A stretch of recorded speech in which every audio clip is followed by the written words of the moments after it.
Okay, great. Good evening, everyone. Welcome to the February full board meeting for Manhattan Community Board 4.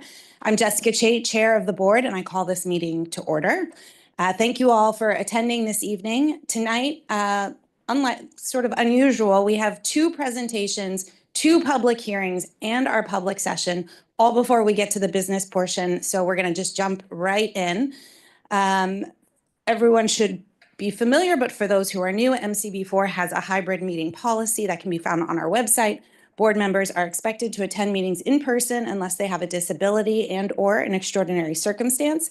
Excused committee members and members of the public will still be able to participate virtually, and board members who are joining via Zoom must leave their cameras on.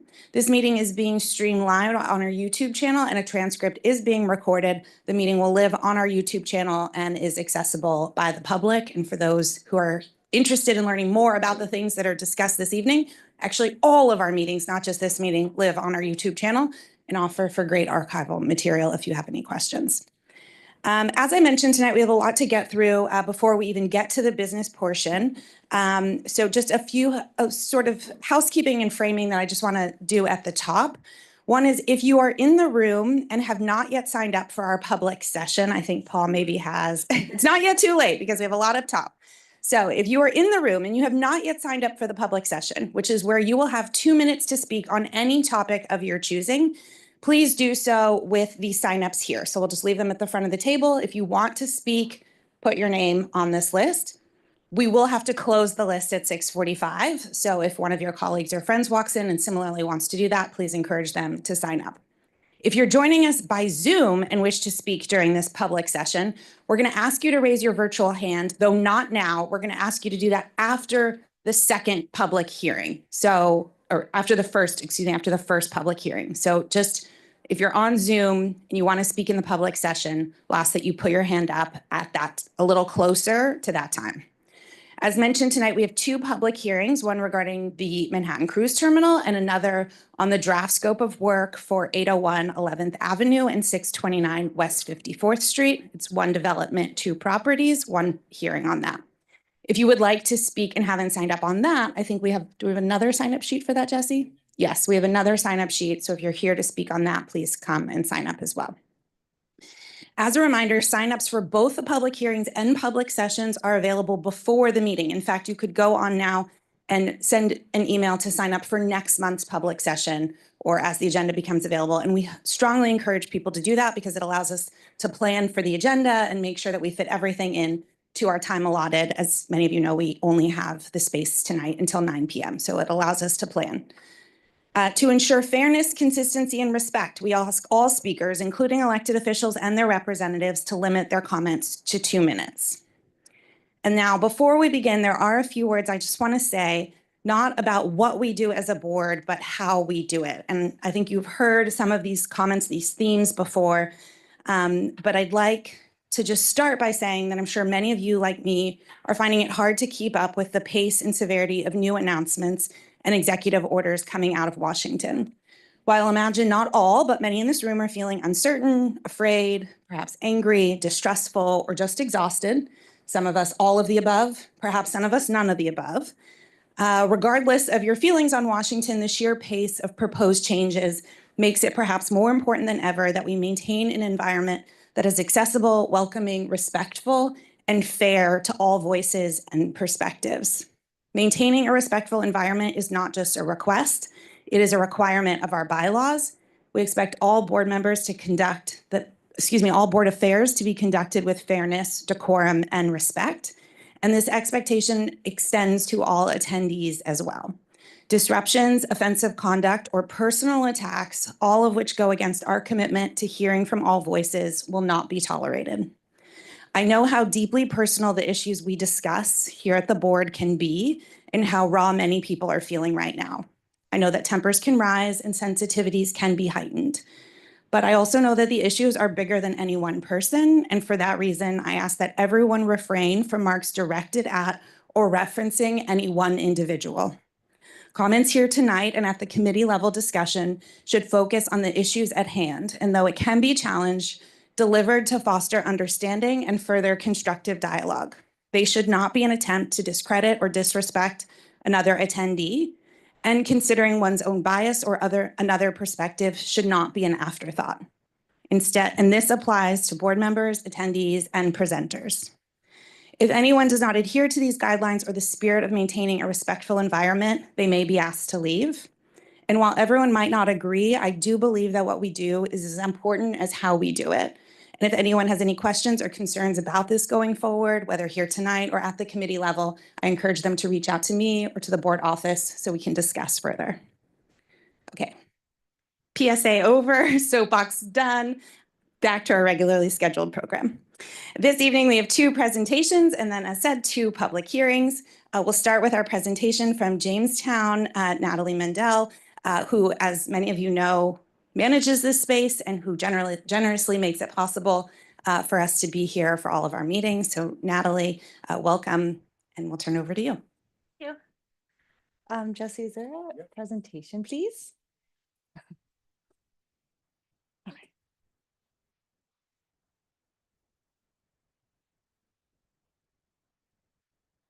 Perfect.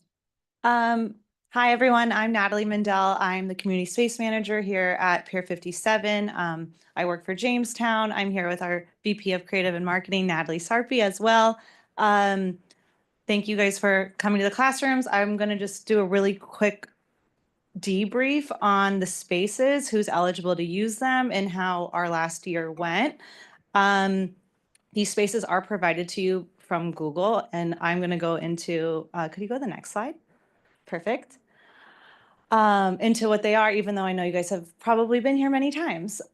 So we have 3 community classrooms here at Pier 57. All of the spaces are free for nonprofits and local community groups. There is booking eligibility, but for the most part, the spaces are always free to use. But there is some eligibility, which I wanted to go over. You can't profit off of the spaces. No fundraising is allowed, but if you have anything that's like capacity building or arts and culture, educational uses, team bondings, those are all allowed. Our hours are Monday through Saturday, 9 a.m. to 8 p.m. We have 3 spaces here: the Daffodil Classroom, which is the one right next door, the Seahorse Classroom, and the Oyster Room, which is down the hall. As you can see, one of the rooms is available called the Double Classroom, which is fits up to 148 guests. The rooms are all fully tech enabled. You can do Zooms, screen shares. They all have microphones. They're all the same tech. And then the eligibility, which I went over, but we do prioritize like mission oriented groups, nonprofits, community groups, a DI component if possible, and some sample uses, which I went over already, are arts and culture and professional development, community building, and there's my contact information as well. Next slide, please. Okay, so this last year in 2024, we had 1,300 bookings, 46,000 visitors, and we are at 72% utilization. Also a big highlight, since we opened 2 Aprils ago, we have assisted over 500 nonprofits and community groups. Next slide, thank you. And then some quick highlights. Just in 2024 alone, we had 430 community groups and nonprofits use the space. Our Oyster Classroom, just a fun fact, was our most utilized with 428 events. And October was our busiest month with 135 events. We have some top users, which you can see listed: autistic adults, creative coding, and Ecody. And then on average, we have about 110 events per month in the space, or 110 bookings. And sorry, I can't really see. Oh, about 72% utilization. And you can see since we opened, since we opened in April of 2023, how much the community spaces have grown as a resource for the neighborhood and New York City. Next slide. Just some highlights of some of the events that happened in 2024. The Food Bank for New York City hosted a master class for nonprofit leaders. The mayor hosted the inaugural National Urban Rat Summit was here at the Pier. And then you could see another event with kids with disabilities had a celebration in the Oyster classroom. And then the New York, oh, this was a big event. The New York Hall of Science was here having their 60th anniversary at the Pier. The Sanitation Foundation had their Trash Academy course at the Pier, and then they had their graduation. And then I believe the last slide was the Urban Land Institute was here during their spring convening and utilized the spaces for a few panels and networking events.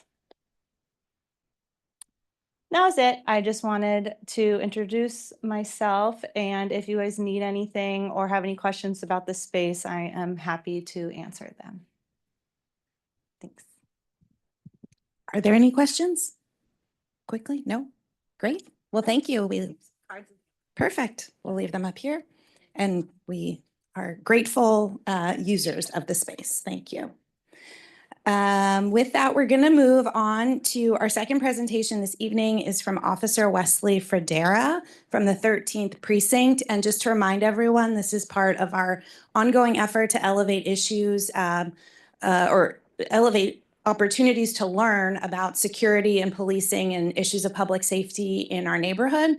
It's something that's been raised by board members that they feel like we've been not close enough to. And so by hearing from officers or representatives from the precincts over the last several meetings, hopefully it'll help round out our understanding of what is going on in our district and then allow us to be better informed if we want to take a different strategy around addressing issues of public safety. So with that, Officer Fredera, I believe you're online.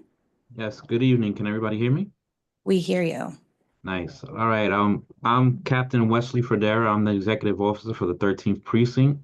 Happy to be here. I'm sorry I couldn't be there in person. I had a prior meeting at 5 o'clock that ran literally till 6:30. So unfortunately, I couldn't be there in person. Just to give you a quick overview of the 13th Precinct in general, I know the community board only covers a small portion of the 13th, but crime in the 13th, we've had a little rocky start to the year. We're up 9.1% in robberies and 95.2% in burglaries. But I am happy to report that felony assaults are down 72% and grand larcenies are down 14%. The 13th Precinct as a whole, the main driver of the crime in our precinct is linked to shoplifting.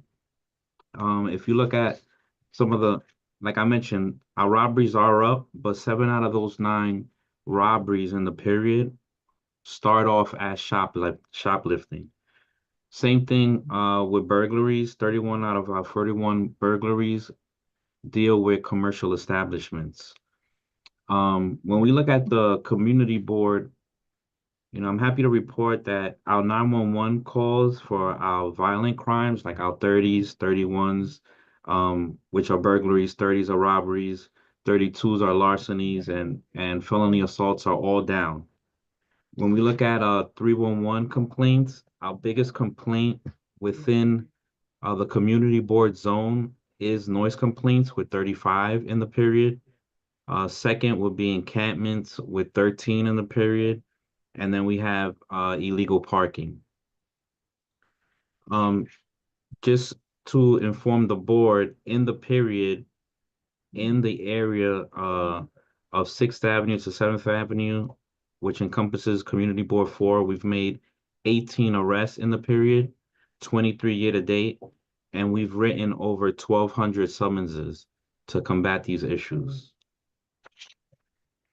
I mentioned shoplifting is a big driver in our precinct and affecting the community board. Two of our big hotspots would be TJ Maxx at 620 6th Avenue and Old Navy at 610 6th Avenue. So with that being said, if anybody has any questions for me, I'll be happy to answer any questions. Thank you, Officer. Could you just, sorry if you did this, can you just repeat what your boundaries are? I know you go far west, and as you said, you only incorporate or include a small part of the community board. I think it's important. So we cover 14th Street to 26th Street from 6th Avenue to 7th Avenue.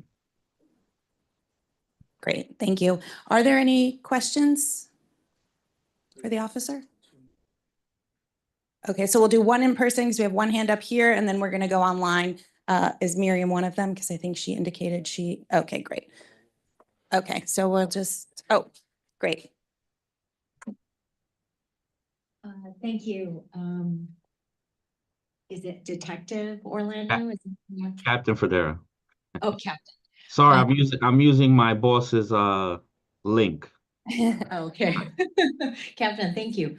It was a little alarming for me as a citizen to hear that like our burglaries went up by almost 100%. And it's happening, you know, in the commercial areas. So I think clarifying that helps as a resident, that I don't feel like it's happening in our residential neighborhoods. I mean, it's not, you know, totally comforting. It's awful anyway. But what can we do like to bring this down? I mean, how is there any sort of prevention, you know, that we can make as a community to affect this, or at a, you know, precinct level? So unfortunately, what drove that number up, we've had a few individuals who committed multiple burglaries of commercial establishments. We had one individual that we pretty much charged with 15 different incidents. He was apprehended by our squad. Um, one of the recommendations I would make is all commercial establishments should have working cameras, a working security system. So 911 gets alarmed when any windows get broken, any doors get pried open. Um, Other than that, we have our public safety teams who we have a day public safety team and a night public safety team who are out specifically targeting violent crimes.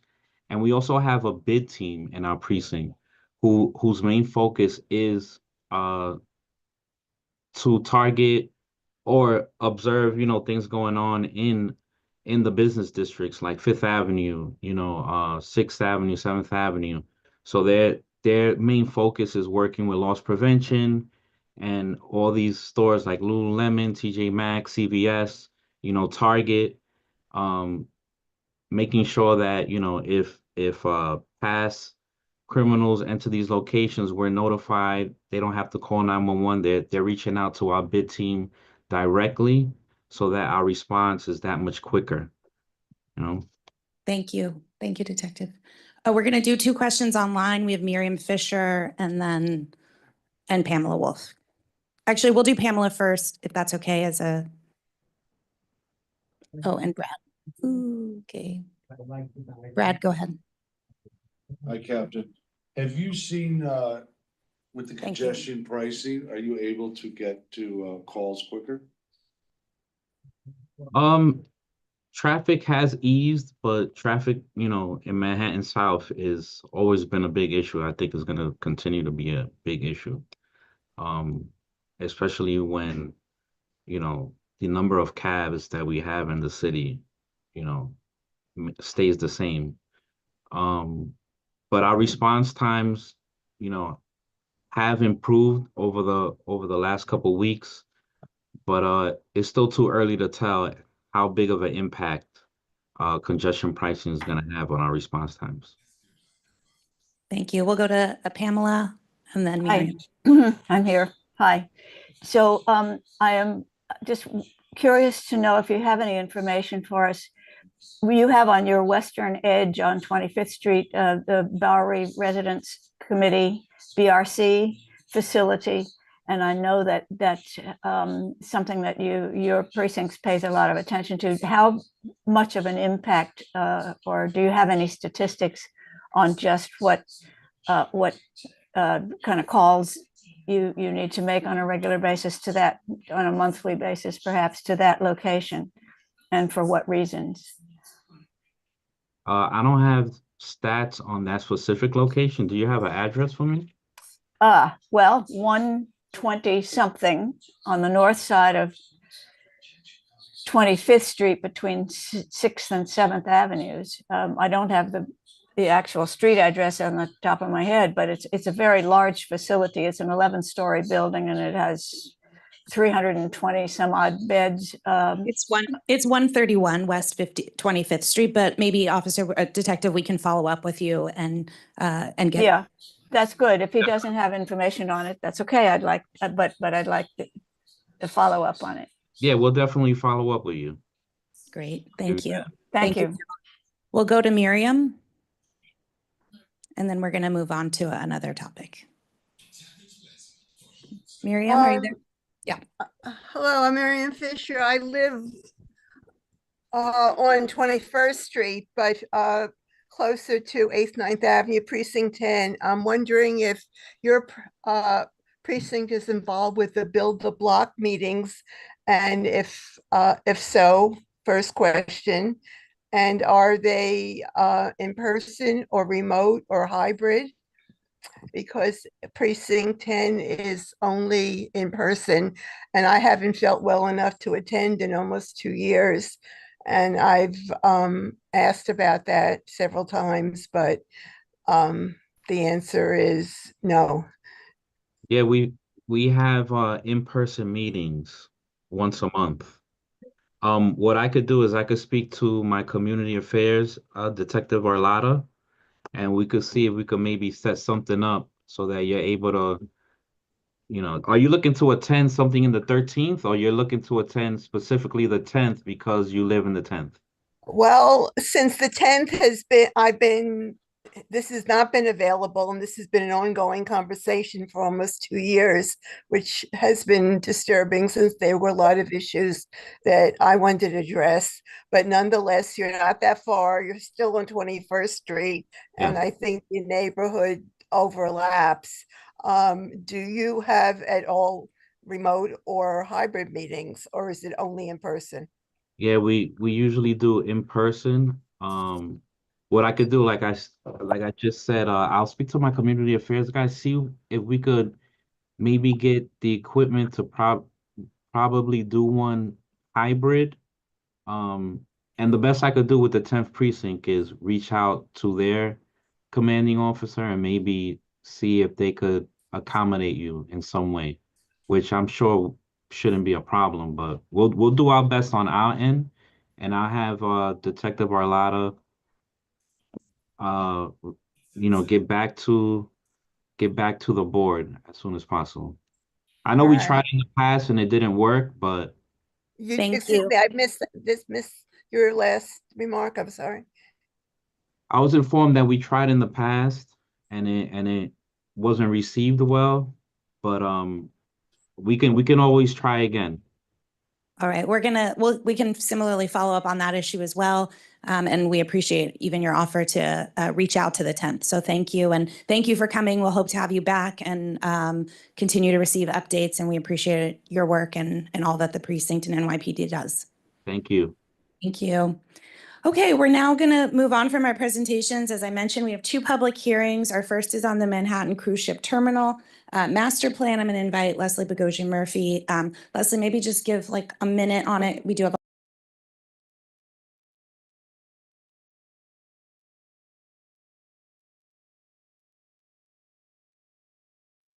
Sorry, Leslie.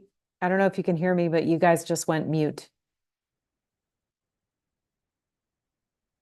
Mute. That's better. Thank you. Get out of here. Sorry, your body. I don't know what to say. I could say so many things about that, but I won't. Okay. So the public hearing tonight is on the Manhattan Cruise Ship Terminal Master Plan. As everyone here in the room, or at least board members, know that we have been engaged with the cruise ship terminal and Piers 92 and 94 for some time now with the EDC, most notably with Shore Power, but now the EDC is embarking on a full terminal master plan to address a total potential renovation of those piers, everything from Pier 88 to 92. We're talking security measures, park space, renovation of the terminals themselves, transportation and servicing of the ships, and shore power, amongst lot of other things. The EDC has been holding public workshops. They've had 2 so far, and I believe there is a third one, though the date has not yet been disclosed, but it's on the way. I believe it will be this month.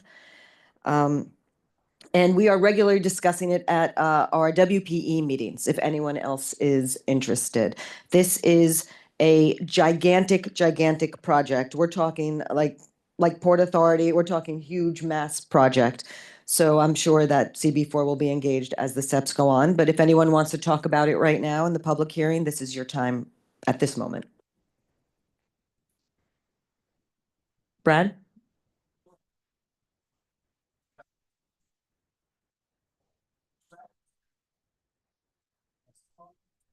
For a hearing? Are we commenting on the letter? I'm commenting on the letter. All right, so that's later. This is a public hearing. I was just saying, my remark is, we've been fighting for shore power and we demanded that we get temporary now. There's plenty of solutions out there, and what they came back to us is very unsatisfactory. I just want to let everybody know that we're fighting for it. Thank you, Brad. I'm sure that'll also be echoed when we talk about the letter. Anyone else? You'll have plenty of time because this we'll be engaged with this for many, many months to come. Okay, here ends the public hearing on the Manhattan Cruise Terminal Master Plan. Thank you. We'll now go to our second hearing for this evening, which is comments on the draft scope of work for 801. JD, I'll invite you to conduct the hearing. If you want to stay from there, you're welcome to come up to the front of the class. As you wish. Perfect. Just make sure it's on. Can you hear me? Okay, this is a public hearing on 2 proposed developments in Hell's Kitchen, one on 54th Street, one on 56th Street. It's currently a manufacturing zone, and they want some changes to make it mixed use, residential, commercial. So the first thing is what is called scoping, which means they have to study the potential environmental effects. And so what our job is to make a list of questions to be asked, concerns to be raised for the scoping. And that goes into the environmental statement, and then they come back to the committee and we go back and forth. So this is just a preliminary step.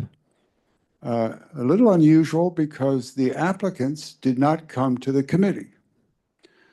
So we don't know why, but I assume it's because they found out who's on the committee, and it's a very skeptical committee. And usually when they make a proposal, everything's going to be wonderful, iconic, hunky-dory. And it's our job to ask questions. So to avoid that, they didn't come. But the committee rose to the task. Paul went to Department of City Planning and gave them a good talking to about some of our concerns. And the committee raised all kinds of questions. And that is the letter before you tonight. And when we get to the letter, I can talk about that. Great. Is anyone online? If your hand is. 2 people online I know for a fact. Okay. Okay. JD, you can close your public hearing. I declare this hearing closed. Excellent. Thank you. We will now move on to our public session. So 4 down, 1 left to go, and I'll turn it to our first vice chair. Leslie will come back up and lay out the groundwork for that.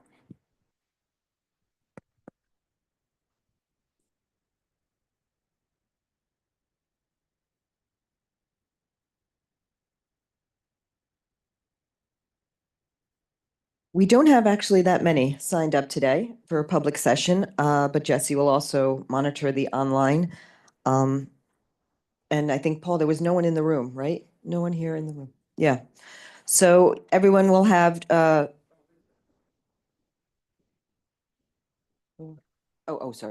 Yeah.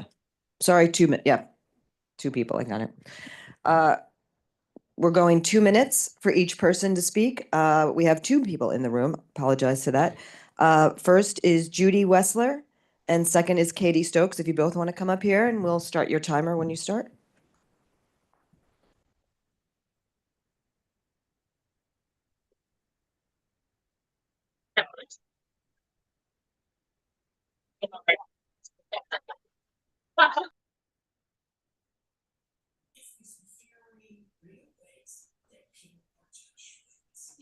Thanks. Hi, this is an impressive room, but I only have 2 minutes, so I won't go into that. I'm a tenant at 353 West 30th Street. It's part of Clinton Housing Development Company, and I think you all probably are familiar with it. Here with 2 other tenants, Marion and Sinead. We have been having problems. We've reached out. We even had a meeting with the community board, which was not very successful, but we've had meetings of help from Councilman Botcher and most recently from Assemblyman Tony Simone. There are quite a number of buildings, and we were hoping that there'd be tenants from other buildings here as well, because there appear to be similar problems. And I don't have time to go into the details of it, but we've had heating and water problems. We've had no address up on the building, a temporary thing. We've had lights out, all kinds of things. And it would be really nice to have support from the board, understanding that there's a very serious potential conflict of interest. Thank you. 353 West 30th Street. It's a Clinton Housing Development building. Thank you. Thank you, Judy. Katie, 2 minutes starts now. Thank you. Given that it's Black History Month, I want to give a shout out to a great man who lived right here in our district for many years at Penn South. He's now recognized nationally as one of the most important civil rights leaders of the 20th century. His name was Bayard Rustin. Bayard faced discrimination and hate on many fronts. He was a Quaker and a pacifist, so refused to serve in the military during World War II. As a result, he was imprisoned for 2 years. But he didn't back down from his pacifism. Bayard was also an openly gay man who lost leadership opportunities and was arrested due to his homosexuality. Bayard was also a Black man during the Jim Crow era and was discriminated against routinely because of the color of his skin. Yet he traveled to Georgia to meet Martin Luther King to convince him to adopt Gandhi's protest tactic of nonviolence for the civil rights movement. Bayard became a close advisor to MLK and helped King organize the Southern Christian Leadership Conference. His most well-known achievement was organizing the March on Washington, which brought more than 200,000 peaceful protesters of different races and religions to Washington in 1963. That event culminated in King's I Have a Dream speech and was a huge success, as we all know. Organizing that gathering was a staggering operational challenge, but Rustin pulled it off in less than 2 months. Bayard Rustin was a local citizen who never wavered from his principles and stood his ground no matter how many people tried to discredit him and muzzle him. He made a tremendous difference in the civil rights movement, despite receiving pushback on so many fronts. As we all face chaos and tremendous craziness on multiple fronts these days, let's remember that one of our own neighbors showed us how to make a difference by standing up for our beliefs. So a huge shout out to Bayard Rustin. I knew you'd get right on time. Thank you, Katie. So Jesse, you're my partner now in this.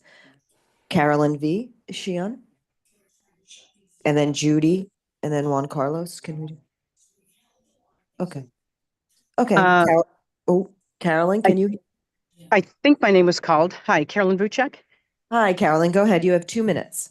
Okay, thank you so much. First, I would like to thank Jesse and Dolores Rubin for their communication the past few weeks over my concerns about the potential construction of a high-rise 305 West 49th. I am one of the residents of 300 West 49th, which is a pre-war historic building in the district.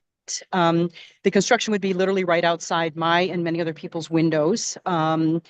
I have two questions and I also have concerns. Questions are, how long is the proposed construction going to be? We have very many residents of the building work from home. This will be incredibly disruptive for a very long period of time. The stated concern as well is, I did listen to the presentation that was last month. Thank you so much for having that on YouTube.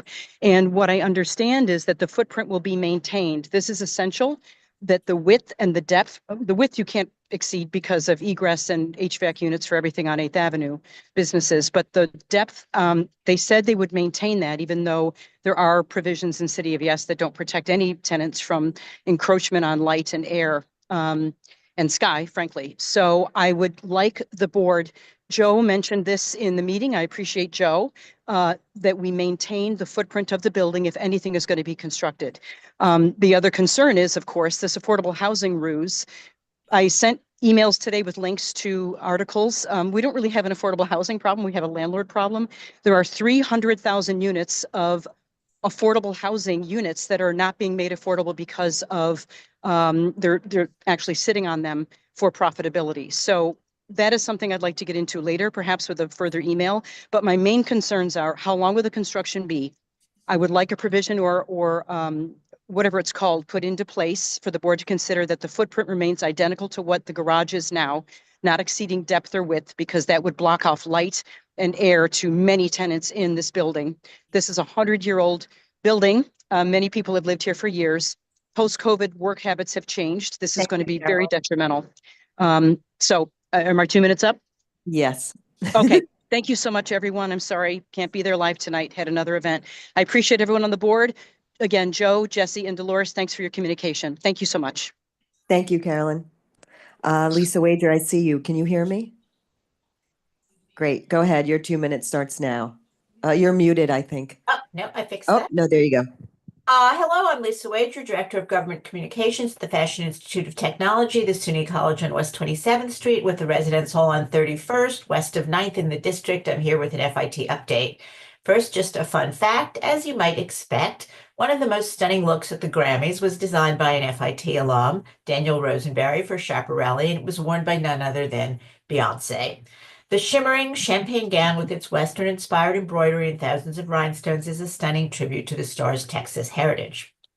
Music and fashion have long inspired each other, but how has that relationship served as a tool of resistance in systems of oppression? On Wednesday, February 19th at 5:30, the museum at FIT's Fashion Culture programs will present Styled for Survival, How Music and Fashion Converge. This conversation includes an exploration of Black dandyism, and the panelists are Monica Miller, Chair of Africana Studies at Barnard, and the curator of Superfine Tailoring, the Superfine Tailoring Black Style exhibition, which is opening at the Costume Institute in May, Lana Turner, historian and fashion icon, steel pan player and composer Dr. Kendall Williams, and moderator Elizabeth Way, MFIT's curator of costume and accessories. This event is organized in collaboration with the New York Philharmonic.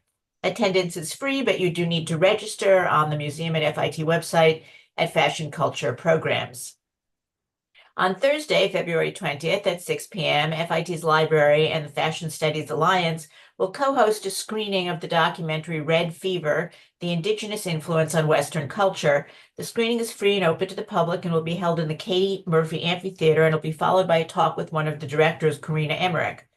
Red Fever by Emmerich and Cree director Neil Diamond is, to quote one of the reviews, queries the culture that treats one part of the population as a collective mascot.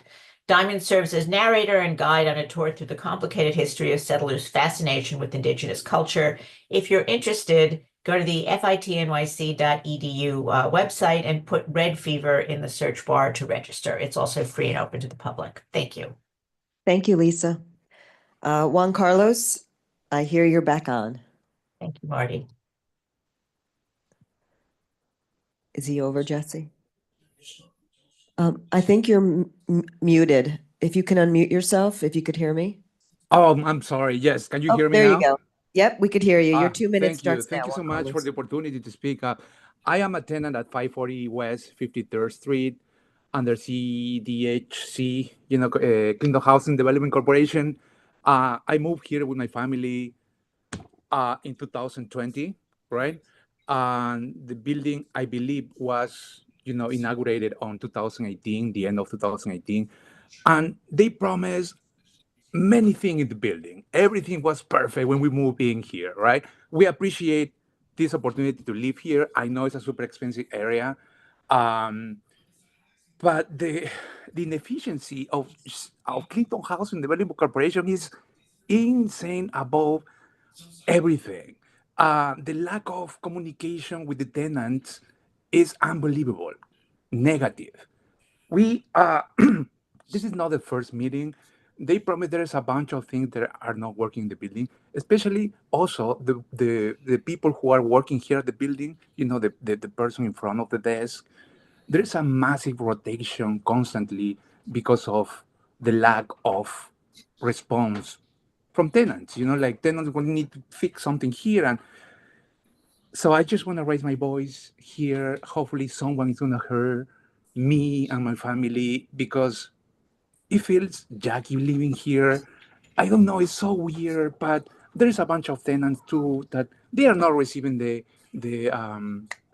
contract, the lease, and they are just, passing the years, passing the months. They completely destroy the rooftop, and now no one can transit there. I have kids. They promise us a bunch of things, but thank you for listening here. I know I sound a little bit negative, but I'm super positive. I'm willing to help anyone here at my building. I'm trying to be proactive in so many ways, trying to put people together. Hopefully we will, but that's it. Thank you. Thank Sorry. you, Juan Carlos. Thank you very much.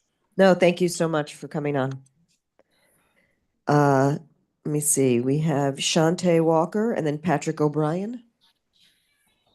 Yes, hello. Hi, Shantae. Go ahead. Your 2 minutes starts now. All right, thank you. I too am a tenant at a Clinton Housing apartment building, 554 West 53rd. A few of us have spoken before last summer at one of the community board meetings, and unfortunately, we're still having the same problems that we spoke about last summer, which is that we constantly have elevator outages. I live on the 7th floor. The elevator is constantly going in and off. You never know when it's going to be running. There's no communication from the management to let us know what's going on or why it's going on. The most we hear is after the fact, they'll tell us, well, the elevator was out this certain amount of time and we caught this person. But that's after the fact. We never know why it's going out, what they're doing to address the issue. And while I feel very fortunate to have the apartment, I don't appreciate not having the apartment properly managed. I also, as I said, I live on the 7th floor. I have a leak in my roof that's been going on since before COVID, since 2019. Several people from CHD have come to look at it. They've had blueprints and they say they're going to fix it. They've patched it up. It leaks again. Someone was just here a couple of weeks ago. I asked to please be kept in the loop and communicated about what they're doing about it, if they started repairs, when they plan on finishing repairs. I haven't heard anything. And then this weekend, I saw that the leak has now moved into another room. And we also, on top of that, have scaffolding, which has been up before COVID.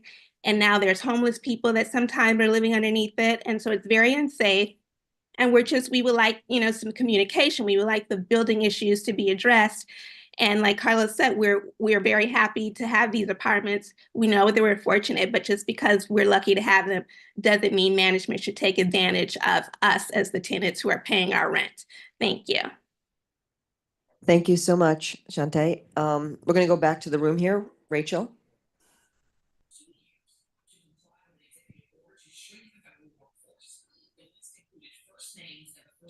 Good evening, everyone. My name is Rachel Lee, and I'm speaking in my individual capacity as a member of the public. In light of recent executive orders and ensuing raids by ICE and immigration enforcers in our communities, I understand that many of our community members are worried about potential encounters or protecting their loved ones. Therefore, I wanted to share some information as a reminder of everyone's basic constitutional rights, regardless of one's citizenship or immigration status. First, if you're at home and ICE knocks on your door, you do not need to open it.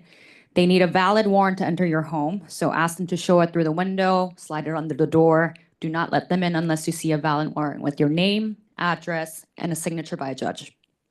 Second, if you're confronted by immigration enforcement at your workplace, school, public, or if you're detained, you have the right to remain silent, and you should also ask for a lawyer. You do not need to answer any questions or sign any documents unless you speak to a lawyer, and you can also ask for an interpreter.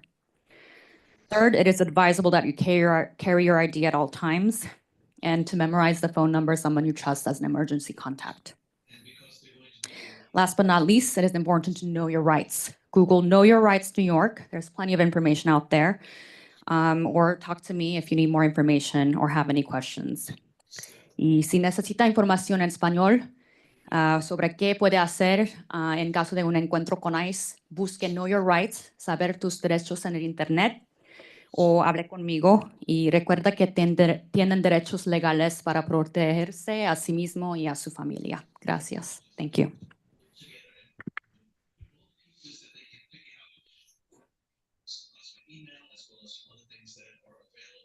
I think we have one more person online, Pamela. Hi, Pam. Hi. Go I'm ahead. here. Your 2 minutes starts now. Okay, I'm here to, tonight, full disclosure, I'm a public member of CB4 on the Chelsea Land Use Committee. And tonight I'm speaking on behalf of the Chelsea West 200 Block Association. There are 2 letters being considered tonight. One I think is number 9 and the other is number 14. They refer to Merchants Restaurant at 197th Avenue, which is on 7th Avenue, just north of the corner of 21st Street. They've applied for sidewalk siding. They have seating already approved on the sidewalk and on their 7th Avenue side, and they are now looking for approval of roadway seating on 7th Avenue in front of that restaurant. We have no issue about that. We think if it helps them survive as a restaurant in the neighborhood, we are very appreciative of them. However, they've also applied for seating on 21st Street, west of the main entry for 201 West 21st Street, which is the Piermont. I contacted the president of the co-op at the Piermont. They had not been informed by their tenant that this application was being made. They do not approve of this application and have written, their management has written to this applicant telling him so, that they're not approving it, at least not now. There's much to be worked out. The primary reasons for the objections by the Block Association have to do with very practical issues at that site. It's a very problematic site because that is the site where this co-op of 130 units puts out its garbage, its recycling, and its compost. 130 units worth of compost, and it all hits the sidewalk directly at the curb at the exact same place that this application is asking for. So I would just ask that it be withdrawn or denied. Thank you very much, Pamela. And here ends the public session. Jessica, back to you. Thank you, Leslie. Thank you all. Just a reminder to all those joining board members, we ask that you keep your cameras on and that we see you blink. Okay, we are now going to move to our electeds. For those, as you heard, we ask that you limit your comments to 2 minutes, and we're going to just begin with folks in the room for this evening. So we'll start with Mackie, if you want to come up, representative for Congressman Jerry Nadler. We're not going to use the timer, but we'll ask that you respect the timing. Good evening, everyone. I wanted to take this time tonight just to talk about the state of the country and what is happening. First and foremost, the congressman is just as concerned and is doing all he can to fight and protect the district and our country's most vulnerable citizens and residents. And it's at this time, it's critically important for your voices to be heard in every single way, especially, with everything that is being thrown by Trump's administration. We know pressure works, whether that be with the federal spending or whether it be with the Mexico and Canada tariffs. He folded on each one, and the pressure works. And there's also recourse in courts right now, and there are various litigation to his executive actions. So there are various things happening across the board.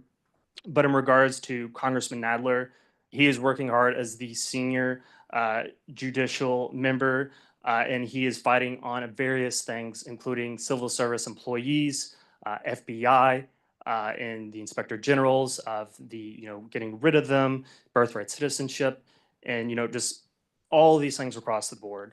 And he's also closely monitoring, these critical issues that are impacting our district, whether it be potential ICE raids or it be, gender affirming care.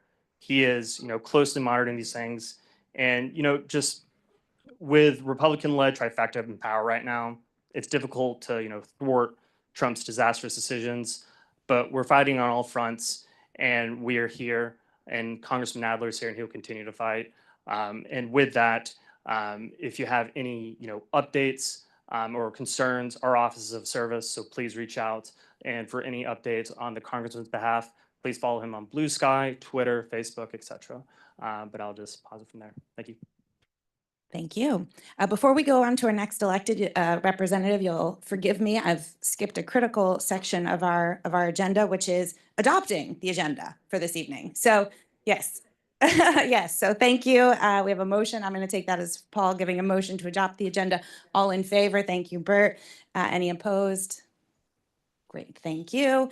And the minutes. Thank you again to Katie Stokes and Candace for her first go with the minutes. Can we get a motion to adopt the minutes? Thank you. A second? Great, thank you, Lisa. All in favor? Great. Any opposed? Okay. All right. Now we will go back to our hearing from our elected representatives. And with that, we have Ben Lowenstein from Assemblymember Tony Simone's office.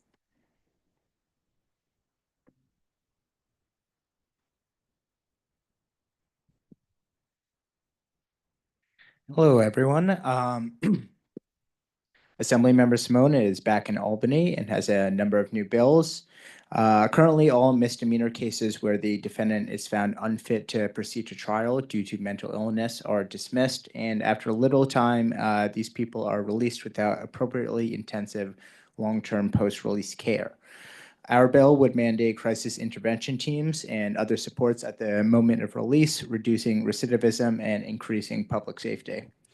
Another bill will prohibit greenwashing of marketing claims, which is when companies use untruthful, deceptive, or misleading claims to sell their products and services as more environmentally friendly than they really are. Another bill will crack down on animal fighting by introducing a new felony level offense of enterprise animal fighting. Another bill will direct the Board of Elections to provide a searchable database to allow voters to preview their sample ballot before they cast their actual ballot. And another bill will require vacant commercial properties to have contact information for the broker or property management be publicly posted. Assemblymember Simone recently released a report to address the interconnected issues of substance abuse, homelessness, and mental illness.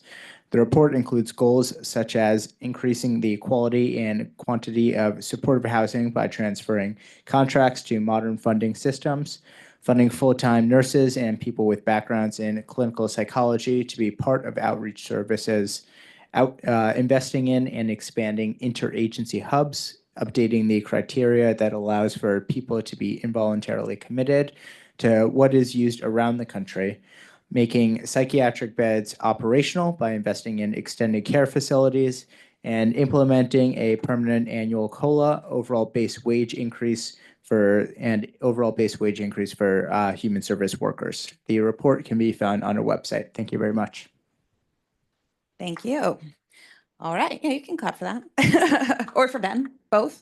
Okay, we're gonna now go to Carl Wilson and Quinton, our newest CB4 rep. We're excited to have you from Councilmember Botcher's office. But you still get 2 minutes, even though there are 2 of you, sorry. No, we don't get double points for 2 people. Hello, everyone. Good evening. I'm Carl Wilson with Councilmember Eric Botcher. Just giving 2 quick updates this evening from work at the office this past month.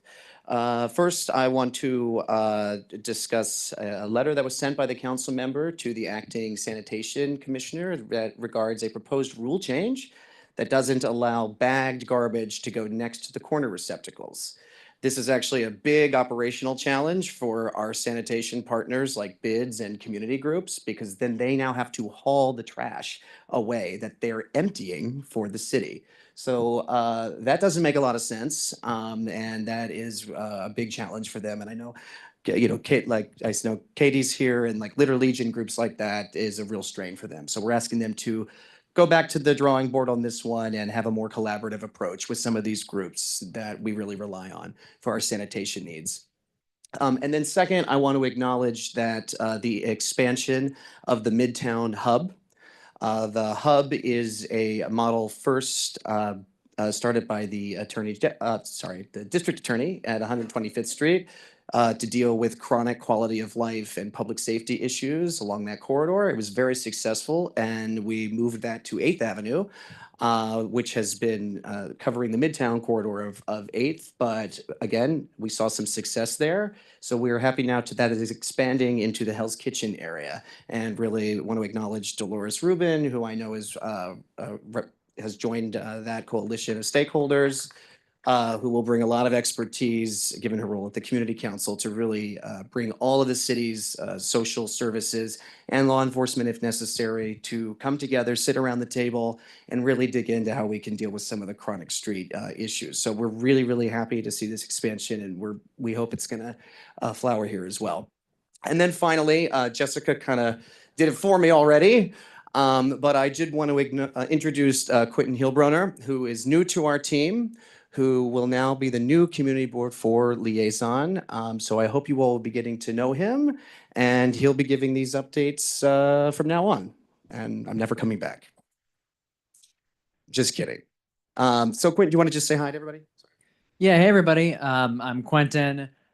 As Carl has already covered, I feel like he's already said everything about me. You all know me so well now at this point, but I will be the new liaison from Councilmember Eric Botch's office, from New York City, born and raised on the Upper West Side. So, about 40 blocks. Well, I guess a little further now here, but, a good amount of blocks north, but, grew up in the area and spent a lot of time in it, and just excited to be part of the process.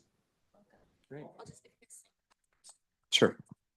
Just want to flag before we take Betty's question that we have a letter on the sanitation that will be addressed later, this very issue.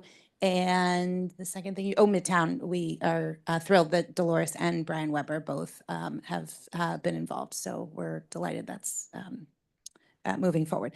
Betty, your question, and then we're going to move on to our next representative. Yes. Thank you, and welcome to our new liaison. I was wondering if Eric Botcher or your office is aware that churches, that's a broad term, synagogues, temples, mosques, etc., have prepared cards for immigrants. And there was an excellent description of their rights by an earlier speaker today. And it's very important that immigrants know these rights that they have, their constitutional rights. They can refuse entry to their private spaces, refuse to answer any questions from law enforcement officers without a lawyer present. And these cards, if Eric or you guys don't know about them, it'd be great if you could get them, and they can be part of citizens, getting them to help train citizens to advise immigrants, because there seems to be some pressure for this to happen, to be necessary, shall we say. So have you guys known about this? I'm not familiar of that particular initiative, but I would love to know where I can have them. I'm sure we could have them at the office or at our tabling events.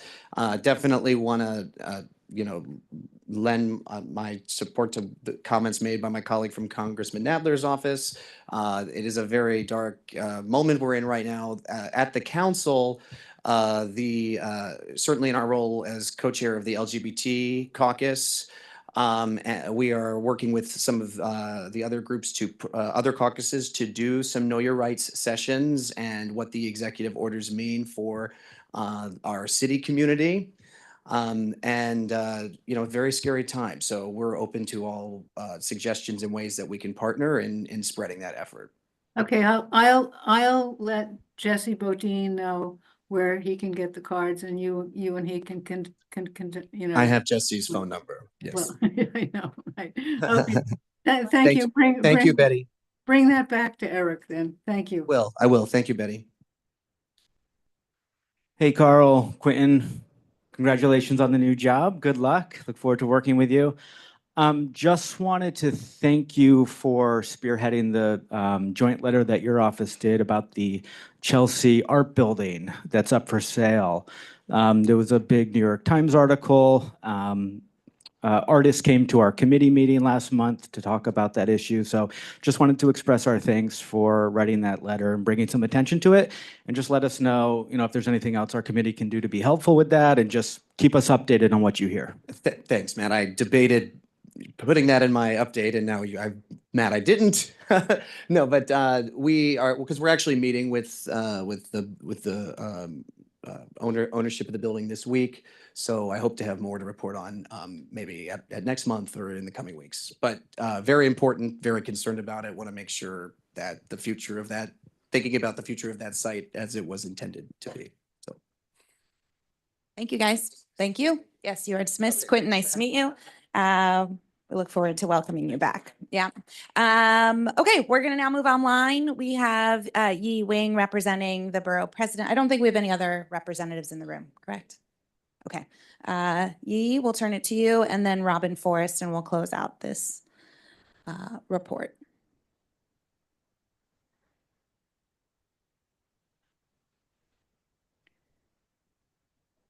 Yiyi, you are on mute. We can go to Robin maybe while you figure that out. And Robin. Yeah, hi everybody. A belated happy new year to everybody. Sorry I missed the January meeting, and happy Lunar New Year. Just a couple of quick announcements. The city has launched its summer youth employment program in the last week or so.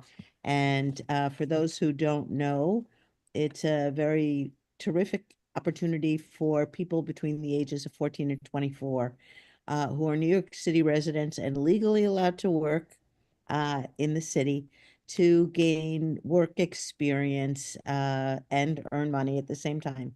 The program's been in effect in place since 1963. It may be the oldest program in the country, and last year there were 100,000 young people who participated.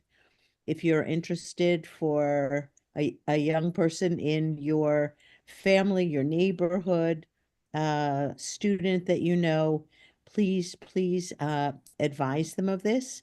The deadline is 28th of February, and the application is online. I can give the link to Jesse if anybody's interested, or reach out to Jesse, and I'm happy to be helpful. Had I been at the January meeting, I would have mentioned a couple of statistics quickly, which is in the 12 months last year. There were 1,300 illegal smoke shops shut down throughout the city, which I think is a pretty impressive number, along with 20,000 illegal guns that were removed from the streets. And a fun fact is that 500,000 potholes were filled. And with that, I'm happy to take any questions or have a good evening, and I will see you next month. We have one question, Josephine. Hi, Robin. How are you? It's Hi. Josephine with the Arts, Culture, Education, and Schools Committee. Hi. We have we have over 600 asylum-seeking students in our schools in CB4, as you know, and we are extremely concerned about the well-being and safety of these students. And we have a letter on being voted on tonight. We've been trying to get someone from the Office of Immigrant Affairs to come to our meeting for the last 2 months and have not been successful. So I'm wondering if you might be able to help us do that and get somebody to come this month. That would be very helpful to us as we are very concerned. Please, Jesse, if you reach out to me, or Josephine, if you want to reach out to me, I will contact Immigrant Affairs and see if we can be helpful. When is the meeting? When is the meeting, Jesse? The 10th, Monday, the 10th. But we'll reach out to you. Okay, great. Thank you so much. Happy to try. Okay, thank you, Robin. Thank you. Yi, if you dial *6, you may be able, oh, did we lose her?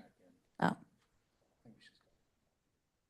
Okay, all right, then we're gonna turn it to Jesse for the district manager report.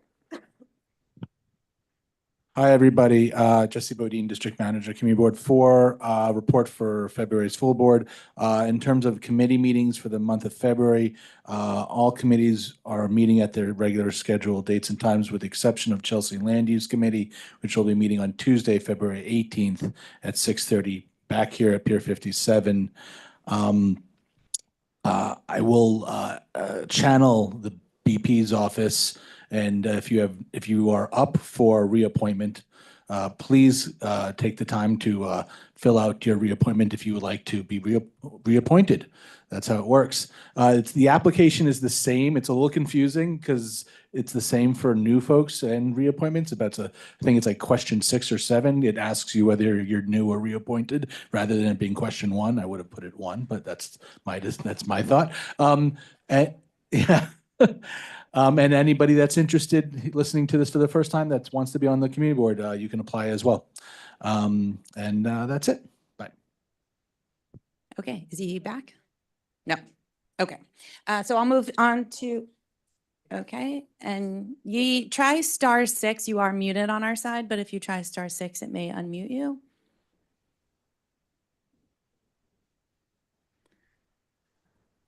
Otherwise, we look forward to welcoming you next month.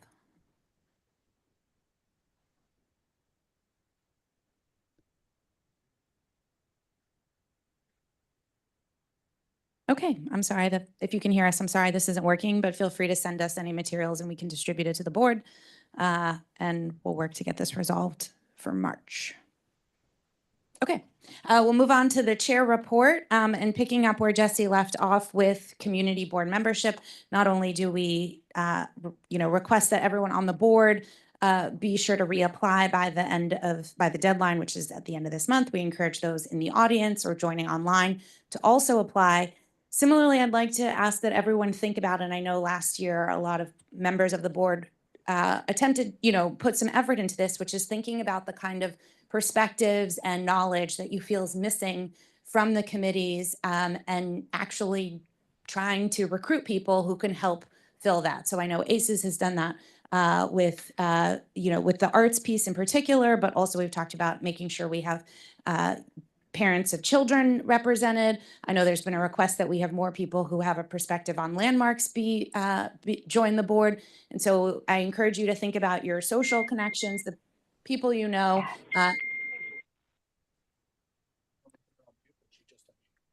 Okay, we're going to turn it back to Yi, who's now joining us, but do want to just make a pitch that you really think about as not just chairs, but as members, what expertise do you think is missing around the table and what can you do to help fill that gap?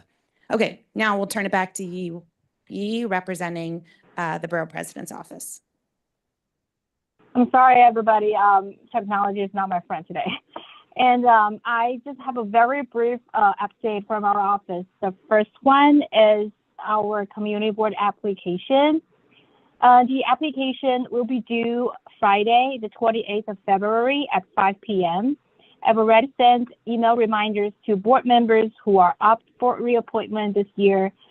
If you haven't received your email, please reach out. And we look forward to additional members of the community applying as we look to bring on some amazing new members. So the application link is on our website. If you have any questions, please reach out. And also, we will have our Black History Month celebration on February 18th. If you are interested in joining us, please also reach out because the event has to RSVP first.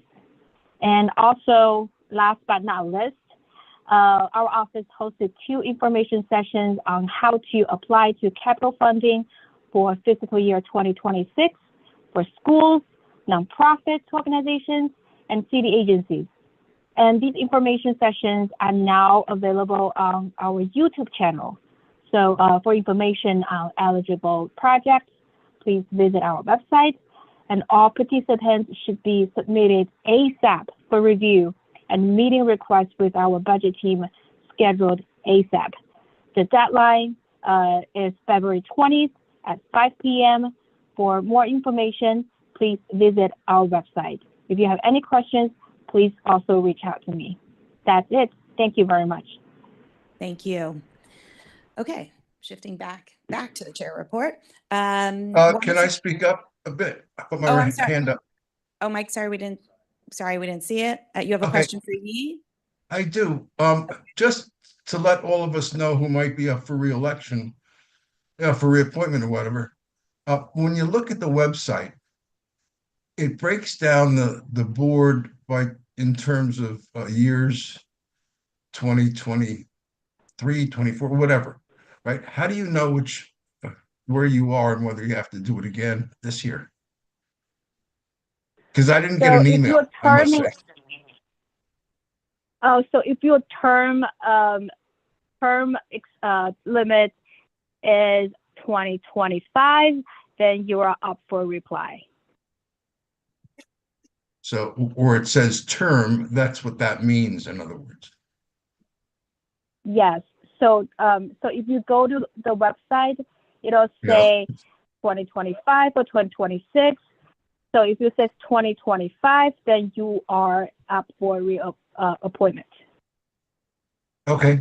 And we just get the application off the website then. Right? You haven't received my email? We can. Yeah, we'll follow up. Actually, maybe we'll just send an email. You should have received an email already if you're up for reappointment, but we will follow up with everybody who's up for reappointment and assess your interest in your intentions to reapply, which will be good for us to know, and make sure you have the appropriate information. Thanks, because I didn't get one. Thank you. Okay. Thank you, Jessica. Thank you. Okay, so going back to the chair report, just wanted to give a few updates on ongoing and upcoming projects. One is, as you all know, we've talked a lot about the Port Authority bus terminal. Just this last week, they held their first construction task force meeting. We anticipate, Christine Berthe and Jesse Bodine are representing us from the board. It is also has many other community stakeholders and representatives as a part of this group. We were asked to limit our participation to 2 people. The group will meet monthly, and we're very eager to see how that will progress in making sure that the community concerns are voiced and plans made to address them. Meanwhile, the working group does continue to meet, and so there's still that vehicle to address more design and bigger picture issues. You heard New York City EDC continues community engagement about the Manhattan Cruise Ship Terminal Master Plan.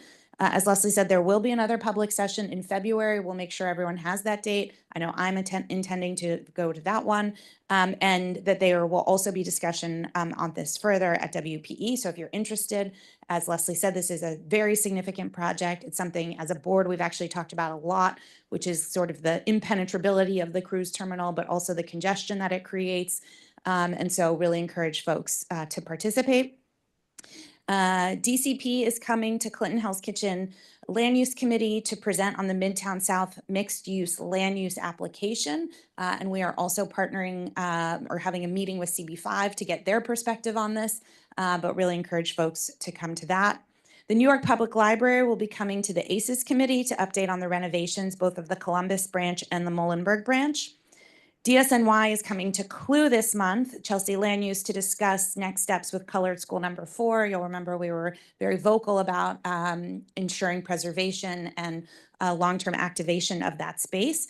And we are hoping for planning for a discussion on Bayview, the former women's prison, and the plans for the RFP has been awarded, and the state's plan for a GPP and what will be what we can anticipate from that. So that we're hoping they will come in March. Several months ago, I talked about something I'd heard from board members, which was really around the subject of board engagement and how to increase a feeling of connectedness as well as just knowledge transfer, recognizing that the reality of term limits is upon us. And so I want to just both announce and thank Rodney Washington and Rachel Lee for agreeing to chair this, what's the right word, working group, I think, working group. And Matt Green, Maria Ortiz, Greg Morris, Wendy Gonzalez, Ella Kim, and Katie Stokes for participating.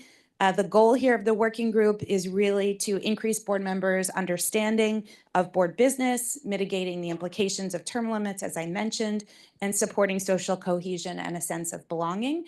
For everybody who's not on the working group but interested, you should reach out to Rodney and Rachel to share your feedback. But also, I would just ask for everybody, you can expect that there will be engagement, whether that's through focus groups or a survey. Some of that's still being worked out, but really just want to ask that everyone participate in the board engagement process so that we can make sure that any solutions we come up with feel really reflective of really what everyone wants to see through their involvement with the board.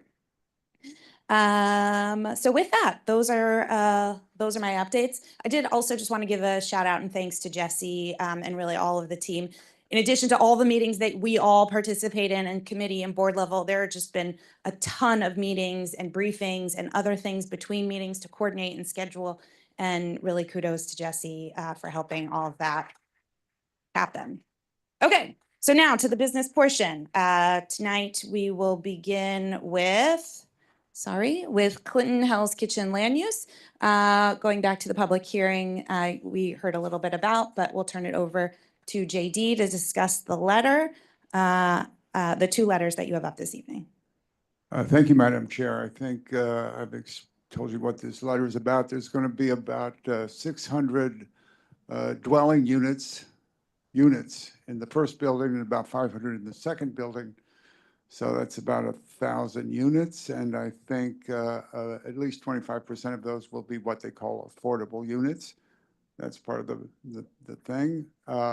I just want to, with the chair's indulgence, compiling this letter really was the committee's work, and I want to try to embarrass at least 3 committee members, Rachel and Kevin and Sanford, because they did all the work on this. Rachel brought her legal skills. I think she's billed the committee for hours. $300 an hour, Rachel? That's a lot. Oh, it's pro bono. Thank you, Rachel. So, Rachel, if you could just give us a sense or two, and then Kevin and Sanford, about some of the issues you've raised.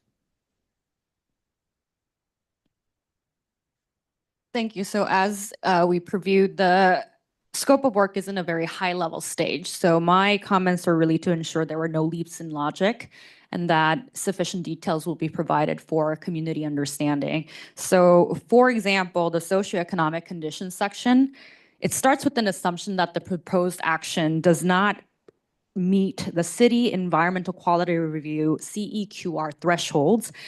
So as a result, it'll only focus on indirect residential displacement and not direct residential displacement.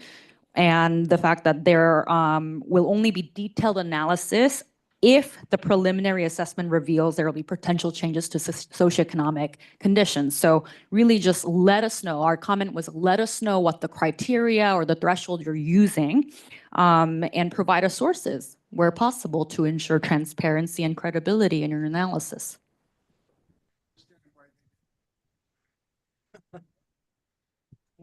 Thank you, Rachel. Sanford.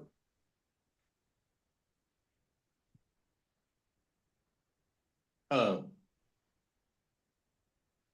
Yeah, I took a look at the transportation section, and yeah, a project like this, huge project, is a great opportunity to take a look at the existing pedestrian, biking, bus, car infrastructure in that area, and see how it could be improved as part of the project, both for everybody who's already there and for the new residents. So this location is, it's walkable to subway, but it's not super close. So I wanted to make sure that the sidewalks around, which can be a little bit narrow, look at possibly expanding them, because they're pretty narrow right now. It's an industrial area, hasn't had a lot of pedestrian traffic right there, but with more people, probably we'll need more sidewalk. Also take a look at increasing the frequency of the M15, not M15, M12, and look at adding additional bike parking. Thank you, Sanford. And Kevin actually went and camped up there for about 3 days.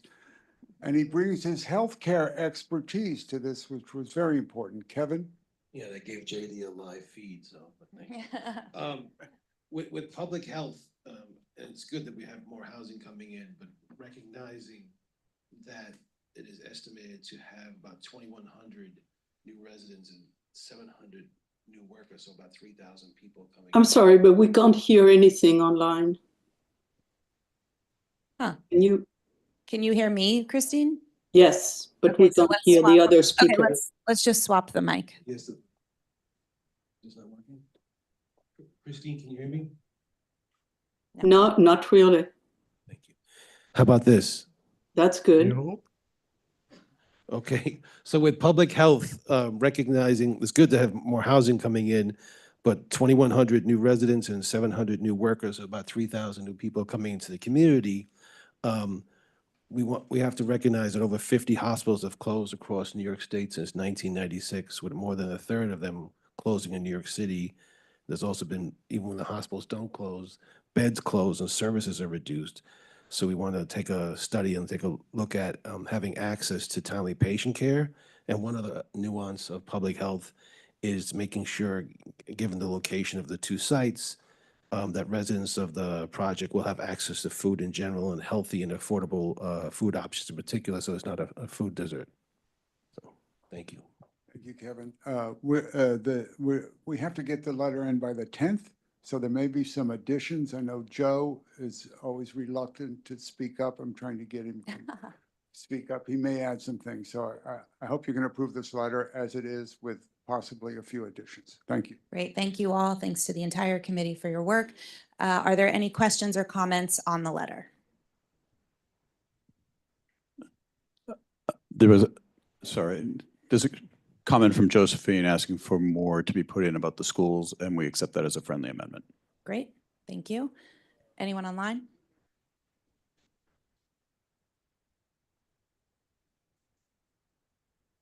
Great, okay. Okay, Paul, are you doing letter number 2? Yeah, I'm doing letter number 2. This really isn't that complicated a letter, except, well, it is.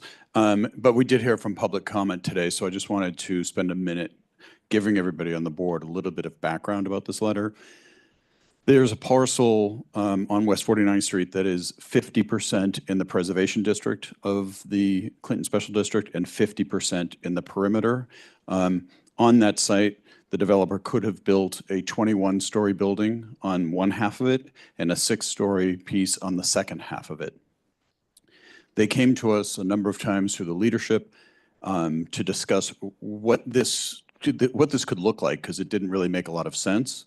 We negotiated a lot with them and then brought what they were proposing to the committee, which would be an adoption of a zoning text amendment to allow for the entire building to be 20 stories, which would give us an additional 17 permanently affordable units, and it makes more sense for the construction people and development team.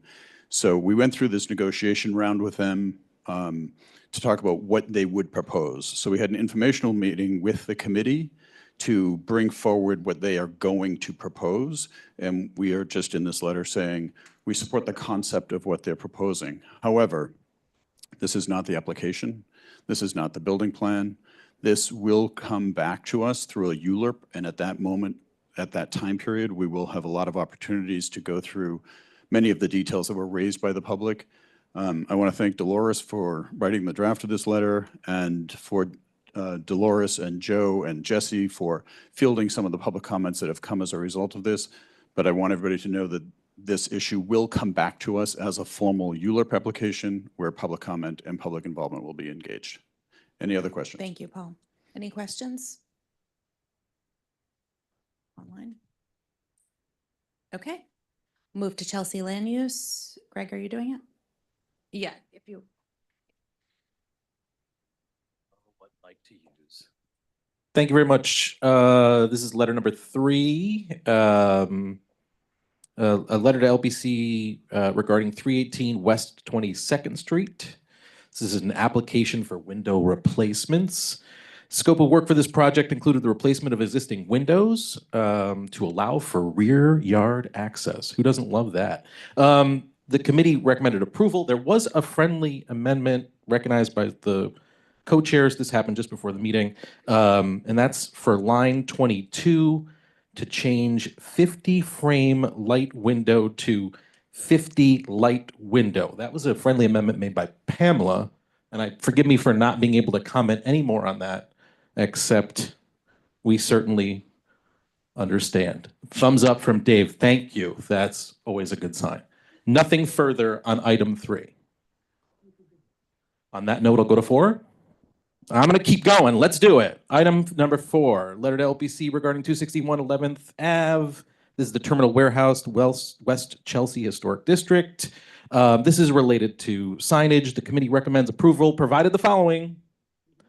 Substituting proposed signage planted the arched opening for one that uses painted lettering, and the attendant identifying signage should use lettering applied to the rails. God, I have so much to learn, with integrated lighting to minimize destruction of the brickwork. The committee also requested that the LP staff provide oversight on the restoration work, historic building. We want to make sure it's taken care of, no further damage or destruction. There was a friendly amendment here too from Paul, and that was a change in the language, line 18, from approval of the certificate to approval with conditions of the certificate. Very smart language choice, I think there. Nothing further. Thank you. Questions? Yes. Thank you. Outstanding. Thank you very much. We have tabled a letter from Housing, Health, and Human Services this evening, so we're going to move on to Arts, Culture, Education, Schools, our ACES committee. Yes. Josephine. Hi, item number 6 is a letter in support of PEP's resolution, which affirms that the DOE remains a welcoming place for all students. Basically, we just want to ensure that our students remain safe from being arrested or harassed by ICE. Does anybody have any questions? Thank you. Thank you. Frank? Here. Oh, no, that's better, if you don't mind. Hi there. We had one community comment about items 9 and 14, so I'll speak to that briefly. But first, does anyone have any comments or questions about any of the other BLP matters? Okay, so items 9 and 14 are the same establishment. It's a restaurant called Merchants, which is at the corner of 7th Avenue and 21st Street. As I understand it, the person from the community commenting doesn't have any issues with what's going on 7th Avenue, but they have concerns about the roadway dining on 21st Street. This is something that did come up at the committee. We discussed it a lot. We did hear from members of the community at the meeting, so there was notice out there. What the applicant said was that they weren't sure they were going to use 21st Street. It would depend on how business was, because 7th Avenue was going to be their primary place of business. So I think the 21st Street is a ways in the future. But in any event, the committee heard all this, unanimously voted to approve both roadway dining operations on the avenue and the street. I will say that procedurally, the deadline for our comments to DOT has passed. So we've already sent in our recommendation, and DOT has told us that they will not accept anything from us after the deadline. So there's realistically little we can do there. There will be a hearing, a remote hearing on this with the DOT on February 18 at 11 a.m. So I'd urge anyone from the community who's concerned, that's a public hearing, you can speak at that. But also there seems to be plenty of time between now and when the roadway will be set up. So I'd urge, and particularly the co-op board, to just talk to Merchants, the applicant, and see if they can work out their concerns about garbage and so forth. Are there any questions? Nothing online? Oh, sorry. Dave? Oh, you know what? You need to use this one. Sorry, you need to use this one because they can't hear you. Given the time frame and the fact that we can't retract anything that's already been sent to DOT, does it make sense to change the letter to cut out the 21st Street roadway dining? What I said is we can't change what we sent to DOT. They just won't accept it at this point. So the option would be for anyone who's objecting to attend the DOT hearing and make their points there. Very good. Thank you. Thank you, Frank. And I just wanted to mention on that, I'm sorry, Lisa, just that we are also speaking to DOT about this timeline and just why the process doesn't work because like this crunch time. So it's just something that's also just from a more operational perspective that we're trying to address, not just us, all boards. I just want to remark that they're not on the corner. They're off the corner. There's a coffee shop on the corner. So the 21st Street isn't, I know they have an exit door there. It's not contiguous to the restaurant at all. So it just seems odd that they would be there and not good. Yes, that came up and we talked about it quite a bit at the committee level. What the DOT rules say is that if your operation, if you're a restaurant and you have frontage on an avenue or a street and they consider that frontage because they have that door there, you can have roadway dining there. That's just the way the rules are written. Lisa, you need a mic. I'm sorry. You can use this one instead of going back and forth. Where they're located on 21st is another building. It's not where their door is. No, where they want to. Piermont is a different building. As I understand it, they have a door on 8th Avenue, on 21st Street. And they also have part of their restaurant abuts 21st Street, even though their windows, there's only the door. And under the rules, and we're just operating under them, we may not like them. Under that, they are entitled to have a few tables in front of whatever part of the roadway is in front of where their restaurant is. These tables are not in front of where their restaurant is. Okay, I'm done. Okay. Inga actually went to see this, so I think she can help answer this. I just want to also note that like the comments are really about the letter and clarifying if you want to vote yes or no for this letter. They're not, or if something could be a friendly amendment to, but yeah, we can't, but we aren't amending, so we should just keep comments to, at this point, limited. Yeah, so their space actually goes around to the 21st Street side. They're currently not utilizing the tables in that section on 21st, but their restaurant actually goes through there. They opened during COVID, so they have a large area back there on 21st Street with a door, which they have not been using. So the restaurant looks like it doesn't go that far, but it does.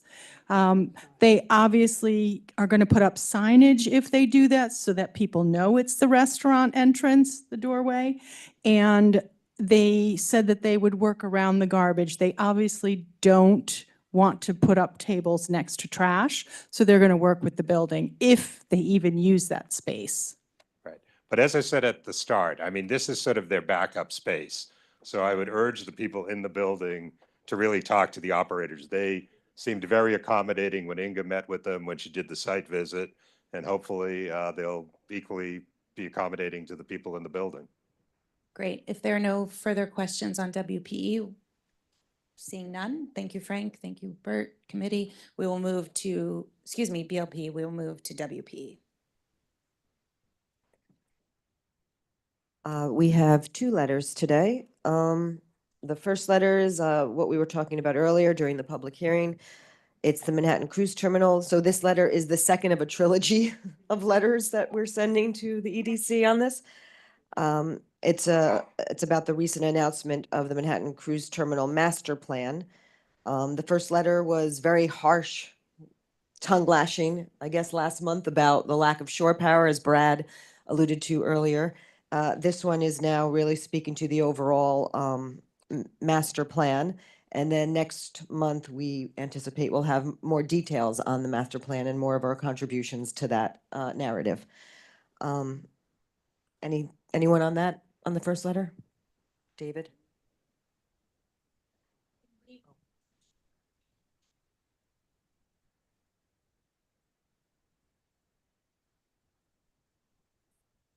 Oh, before, David, I'm sorry, before you go, there are just a few friendly amendments to this, more on just some subtle changes to wording, and that we're really not going to talk about or promote any one usage of any one part of this master plan yet.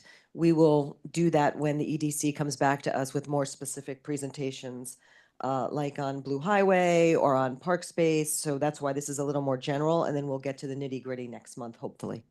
Sorry, David, go ahead. We had talked in the meeting about a time frame for temporary shore power and permanent shore power, all of which was contingent on the time frame for getting the new substation. Would you prefer to put that in next month's letter, or should it go into this one? We can definitely put in a line for this one. And just so everyone knows, we do have Marty and I are planning a meeting with Con Ed this week, just to know, like when you said substation, we just want to figure out what that entails before we kind of put it in a letter, exactly what but yes, we can definitely say that we want interim shore power in the meantime. I think we did that for our letter last month too. Oh, okay, and I would ask them for, projected dates. It's of course going to be an estimate, but I hate to see them slink away without naming a date, both for temporary and permanent.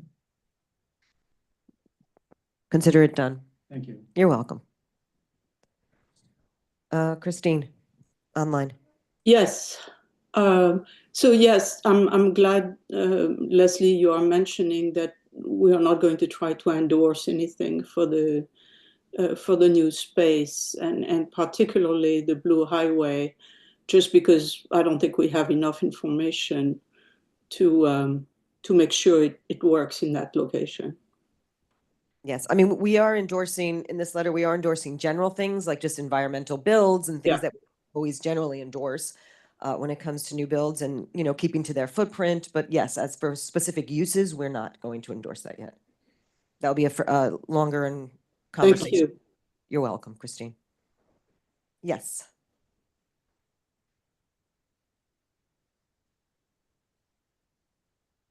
I hope this is friendly, but I have a lot of comments on the letter, but I think I'll wait till next month.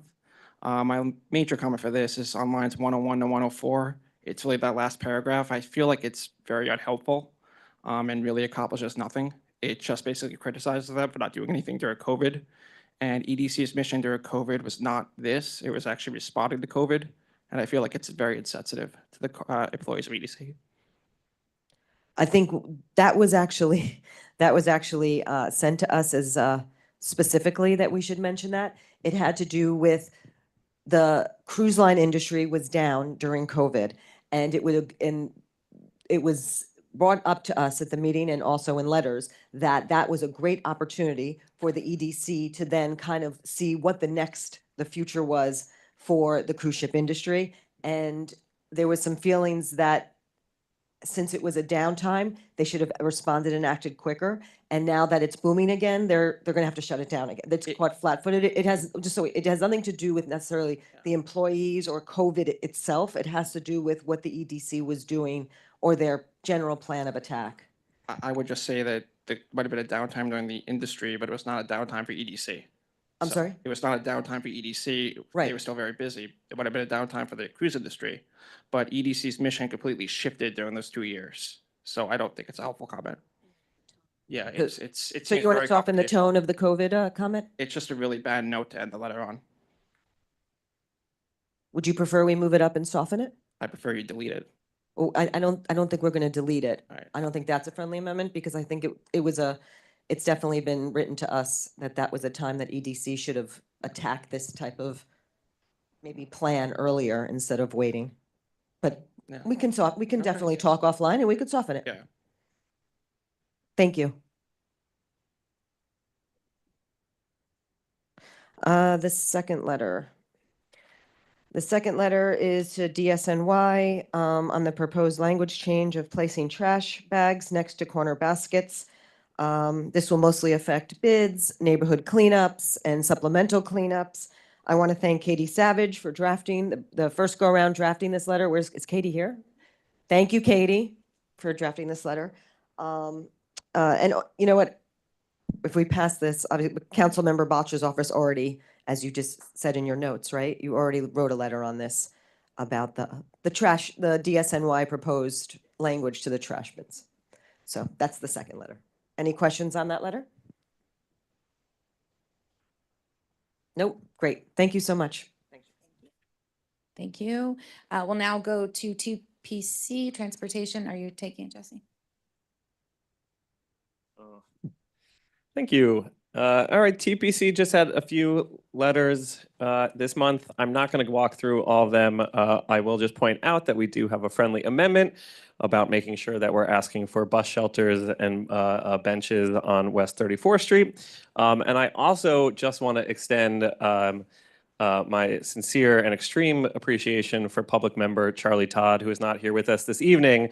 But if you take a look at letter 25, which is our recommendations for upgrades to bike infrastructure all around our entire district, Charlie Todd identified over 166 such locations and documented them all in a slide deck that is attached to this letter.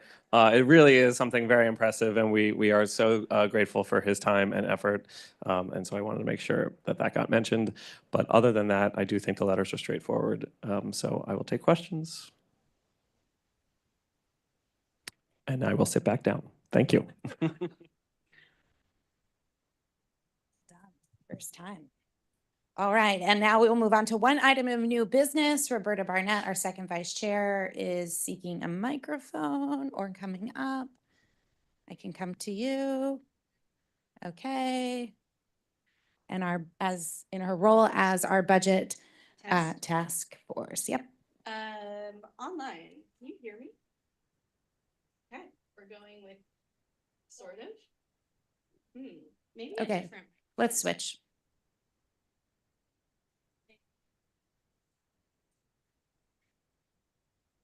I'll try. Thank you.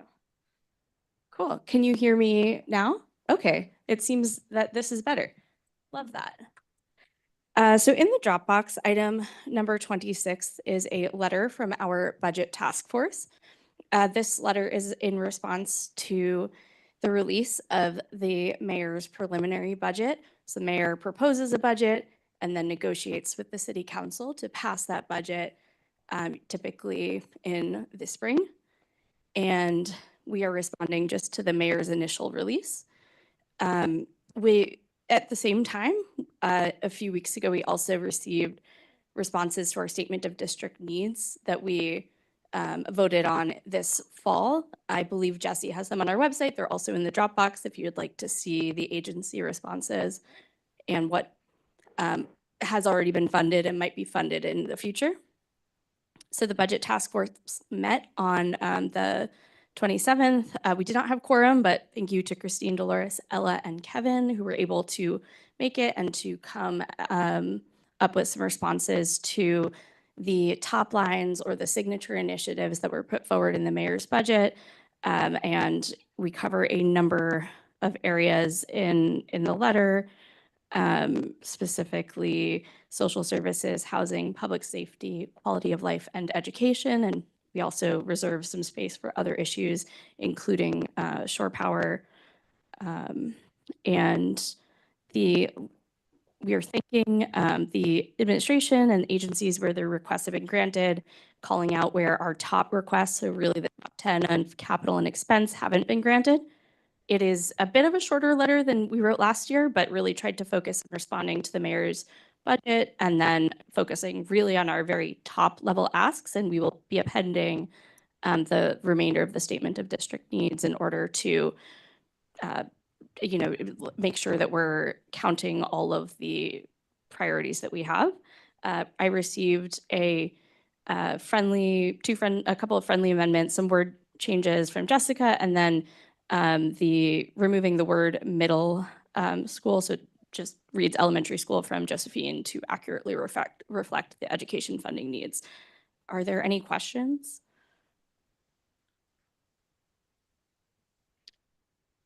Okay, thank you.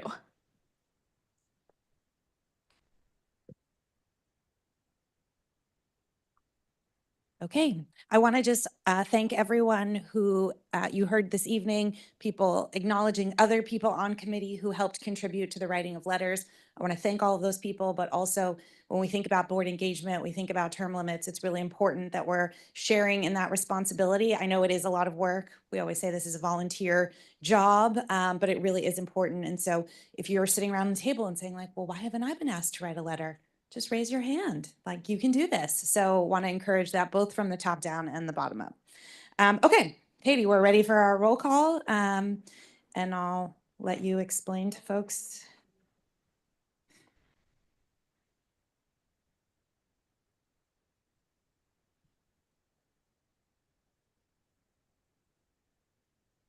Thank you. Hey, everybody. Okay, so as a quick reminder, I'm going to read off names alphabetically, ask for how you vote. We're not doing anything separately this evening, so you can just say yay to all or whatever.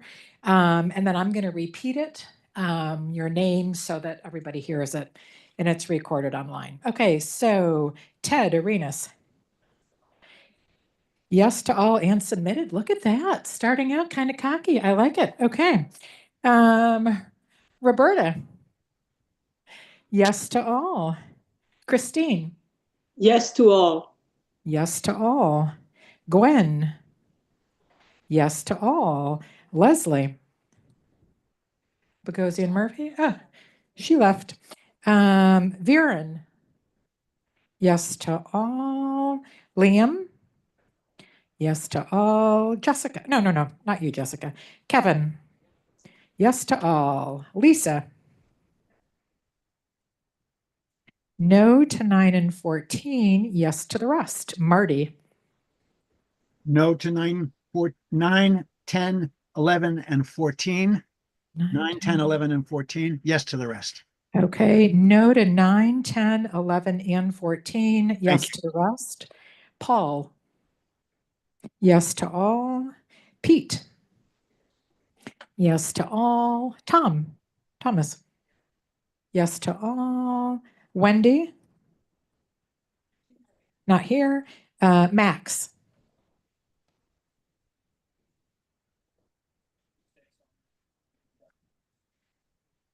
P&E on 1, 20, and 26. Is that correct? Okay. And yes to the rest. Matt. Yes to all. Hold on. Turning over my paper. Jesse. Yes to all. Candace. Yes to all. David Haluka. No to 9 and 14. Yes to the rest. Frank. Yes to all. Josephine. Yes to all. Inga. No to 24. Yes to the rest. Carrie. No to 9 and 14. Yes to the rest. No to 9 and 14. Yes to the rest. Ella. Yes to all. Raul. Yes to all. Bert.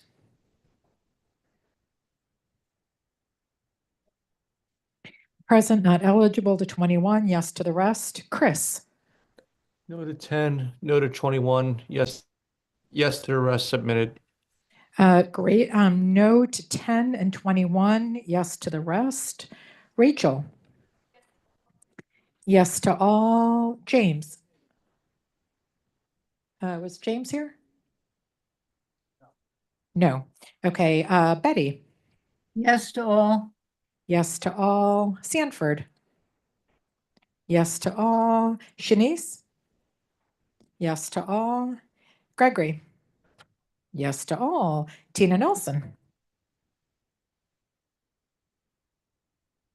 P&E on number 6. Yes to the rest. Mike Noble. Yes to all and Yes. submitted.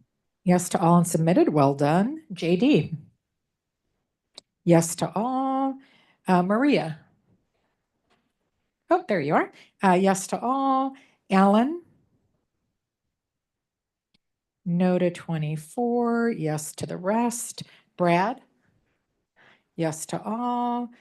Joe was not here, correct? All right, not here.